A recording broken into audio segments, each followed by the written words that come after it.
नमस्कार, मैं उमेश गौतम, समग्र प्रदेश समाचार से। सतना में एयरपोर्ट का वर्चुअल उद्घाटन देश के प्रधानमंत्री नरेंद्र दामोदर दास मोदी करेंगे। भोपाल से दतिया और सतना के एयरपोर्ट का लोकार्पण होगा। बहुत खुशी की बात है और बेहद खुश रहने की बात है। हमारा शहर एयरपोर्ट से जुड़ेगा और व्यापारिक संस्थान बढ़ेंगे। पर अब बात करते हैं सतना एयरपोर्ट की। सतना एयरपोर्ट नवनिर्मित एयरपोर्ट की जो बात करते हैं तो ये कहा जाए कि एयरपोर्ट को पुनः निर्माण कराया गया, पर ये नवनिर्मित नहीं है। 1947 के पहले से सतना में एयरपोर्ट था और उस जमाने के राजा महाराजा आया करते थे। उस जमाने के जो प्रधानमंत्री थे वो आया करते थे। मतलब सतना में एयरपोर्ट 1947 से प्रस्तावित था और बहुत बड़ा था, पर हमारे सतना के यशस्वी नेताओं द्वारा उसकी जमीन पर ही खेल खेला गया और खेल इतना खेला हो गया कि वो समेट के छोटा सा हो गया और समेट के छोटा ऐसा हो गया कि वो किसी काम के लायक नहीं है। आम जनता के टैक्स के पैसे जरूर खर्च कर रही है सरकार और उन पैसों का बंदरवाट कर रही है सरकार। और मैं आपको ये बता दूं कि सतना के एयरपोर्ट की बहुत बार सांसद जी द्वारा उन्नयन करने की बात की गई।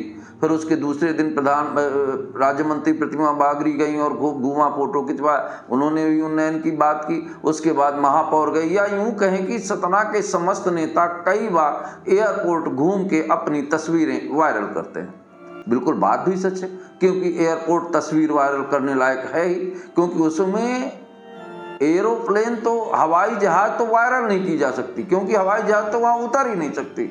फोटो वायरल की जा सकती हैं, तो फोटो वायरल की जा रही हैं। उसी कड़ी में हमारे देश के प्रधानमंत्री नरेंद्र मोदी जी ने भी सोचा कि क्यों भी ना मैं भी सतना के एयरपोर्ट को वर्चुअल लोकार्पण कर दूं, मेरी भी फोटो वायरल हो जाए, क्योंकि वहाँ पे हवाई जहाज तो उतरना नहीं है, हवाई जहाज के साथ तो किसी को फोटो होना नहीं है। विगत दिनों हमारे देश के मुख्यमंत्री मोहन यादव जी आए थे तो अपना प्लेन उन्हें रीवा में उतारना पड़ा था। सतना का रनवे छोटे होने की वजह से वो प्लेन उतर नहीं सकता था। एक बात जरूर है, फिर से लोगों के दिमाग में एक बार हवाई अड्डे की बात ताज़ा हो गई। पर आपको एक बात बता दें कि रनवे नहीं बढ़ा है, ना उसको अतिक्रमण हटाने की किसी की हिम्मत पड़ी। ये लोगों को ध्यान भटकाने के लिए ये लोकार्पण किया जा रहा है। इसका 1200 मीटर ही रनवे है, इसमें बड़े विमान कभी नहीं आएंगे। आपको कपोल कल्पित कल्पनाएं सुनाई जाएंगी और आपको सुख होगा। सुख कैसा होगा? कानों का सुख होगा, आंखों का सुख नहीं होगा, और चढ़ने का सुख तो कभी आपको प्राप्ति नहीं होगा। हाँ, आप सतना जाके सतना एयरपोर्ट जरूर दे सकते हैं। कहा जा रहा है कि सतना एयरपोर्ट 19 सीटर विमान आएगा और लोगों को ले जाएगा। जब आएगा तब तो हम मानेंगे कि आएगा, क्योंकि कई बार सुन चुके हैं कि रनवे बढ़ रहा है, हवाई अड्डा खुल गया, हवाई अड्डा बढ़ने वाला। ये सारी चीज़ें बहुत दिनों से चल रही थी, पर वो सौभाग्य का दिन 31 मई आ गया जब सतना एयरपोर्ट का प्रधानमंत्री नरेंद्र दामोदर दास मोदी के द्वारा वर्चुअल लोकार्पण होना। पर किसका? उसी हवाई अड्डे का जिसमें हवाई जहाज नहीं आनी है। पर हाँ, उसी कड़ी में जिस तरह सांसद ने, मंत्रियों ने और शहर के नेताओं ने वहां जाके फोटो खिंचवाई, तो मोदी जी भी उसी फोटो की श्रेणी में जरूर आ गए।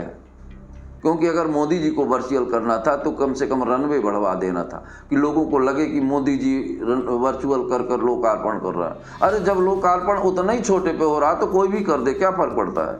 ये कौन सी सौगात है? और आपको बता दें कि 1947 से सतना में एयरपोर्ट था और उसके पहले से। यह आज कोई नवनिर्मित एयरपोर्ट नहीं है, पर एयरपोर्ट के नाम से जो सतना के जनता के साथ मजाक किया जा रहा है, ये निश्चित ही दुर्भाग्यपूर्ण है। और दूसरी बात बता दें, सतना को जिले का कोई ऐसा स्थान की फोटो नहीं दी गई जिसको दिखाया जा सके। मैहर की दिखाई गई, जबकि मैहर दूसरा जिला है। सतना में भी दिखाया जा सकता है। चित्रकूट प्राधिकरण बनना है, उसके नक्शे और डिजाइन दिखाई जा सकती है कि सतना में इतना सुंदर चित्रकूट प्राधिकरण बनेगा जो कि पर्यटन के लिए बहुत शुभ होगा। सतना जिला में इतने इतने औद्योगिक क्षेत्र हैं, बड़ी बड़ी सीमेंट फैक्ट्रियां हैं, उनको दिखाया जा सकता था। पर इनकी कहीं किसी की तस्वीर सब गायब, केवल मैहर माँ शारदा की तस्वीर, जबकि मैहर दूसरे जिला में है। और एक बात बता दूं, इस छोटे से विमान के द्वारा मैहर आने वालों की संख्या या तीर्थयात्री आने वालों की संख्या बढ़ने की उम्मीद बहुत ही कम है, समझ में आती है। अगर किसी को मैहर दर्शन करने आना होगा तो वो जबलपुर उतरेगा, क्योंकि वहाँ बड़ी बड़ी हवाई जहाज चलती हैं, वो आएगा, उसको समय समय पर मिल जाएंगे, कार से मैहर आ जाएगा। और सतना में 9 सीटर है, 4 कर्मचारी रहेंगे, 3-4 लोग आएंगे। तो ये बहुत खुशी और उल्लास का विषय नहीं है।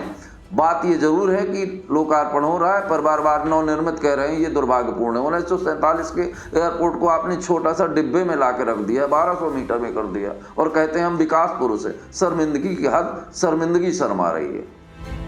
और एक खुशखबरी की जरूर बात है कि मोदी जी अक्सर जो करते हैं उनके सिद्धांतों में है कि महिलाओं का प्रोत्साहन करते हैं, और महिलाओं में अगर वो आदिवासी हैं तो उनकी छाती चौड़ी ही हो जाती है, और निश्चित तौर पर उनका सहयोग करते हैं। एक खबर भी है, सांसद गणेश सिंह ने कहा कि सतना से 6 आदिवासी महिलाएं चढ़ाकर रीवा तक सफ़र कराया जाएगा। तो हम सांसद जी से एक सवाल और करना चाहेंगे अपने वीडियो के माध्यम से कि क्या इन महिलाओं को कभी दोबारा फिर से हवाई जहाज में चढ़ने को मिलेगा, कि केवल फोटोशॉप ही हो रही है? इनको इस लायक बनाइए कि वो टिकट कटाएं और हवाई यात्रा करें।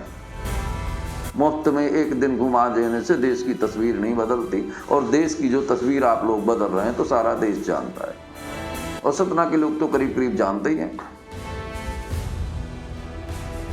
तो ये सतना लोकार्पण में बधाई हो सतना को। सतना का सौभाग्य है कि सतना के एयरपोर्ट का लोकार्पण हो गया है। हम हवाई जहाज में भले ही ना चढ़ेंगे, पर इस बात का सुख तो प्राप्त करेंगे कि सतना के हवाई अड्डे का लोकार्पण वर्चुअल द्वारा प्रधानमंत्री नरेंद्र दामोदर दास मोदी जी द्वारा किया गया। दोस्तों नमस्कार।